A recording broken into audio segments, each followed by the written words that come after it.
great team knows that preparation is what separates a plan from performance. At the center, we've seen it time and time again. The most confident, capable teams aren't just the ones who know what to do. They're the ones who've experienced it, the ones who've practiced it. So before we dive in, think about your own team. When was the last time you truly tested your readiness? Not just talked about it, but experienced it like I mentioned. Here at the center, we believe that preparedness isn't built through theory alone. It's built through practice. The power of practice lies in repetition, realism, and reflection. It's what turns policies into habits and habits into life-saving actions.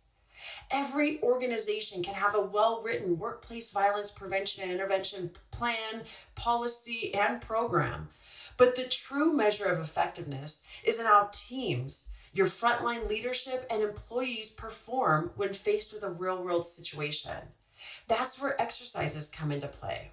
At the center, we design exercises that don't just check a compliance box. They build capability. They build confidence and readiness. These exercises span the entire prevention to response spectrum, from verbal de-escalation scenarios to full-scale active assailant exercises. So let's start with de-escalation scenarios. These exercises are built around realistic interpersonal interactions, situations where emotion, tone, and body language matter just as much as policy and protocol. Teams are guided through CPPS's Calm, Connect, and Capitalize model, practicing how to manage their own emotional state, connect authentically with the other person, and redirect the situation toward a safer outcome. Through these role-play exercises, participants learn that de-escalation is not just about winning an argument.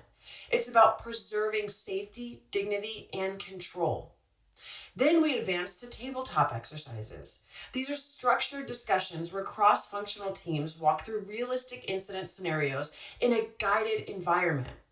So for example, in an active assailant tabletop, participants review communication flow, lockdown procedures, coordination with law enforcement, and post-incident recovery.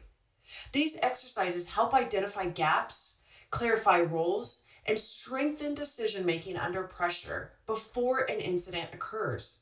When organizations are ready, we move into full-scale exercises. These high-fidelity simulations bring together multiple departments, first responders, and crisis management teams to test real-time responses. Every action, from triggering alarm to reuniting employees afterwards, is measured and refined. Full-scale exercises are where written plans are stress-tested against the realities of human behavior, emotion, and time.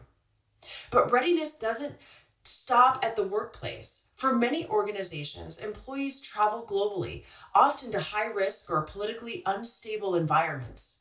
That's why CPPS also delivers high-risk travel training. These experiential exercises immerse participants in scenarios that develop situational awareness. They develop surveillance detection and detention management skills. Participants learn how to recognize pre-attack indicators, detect if they're feeling followed, and respond appropriately if they're questioned or detained by authorities abroad. By rehearsing these scenarios, individuals internalize critical decision-making under stress, turning uncertainty into confidence. Across all these formats, the through line is this: exercises create muscle memory.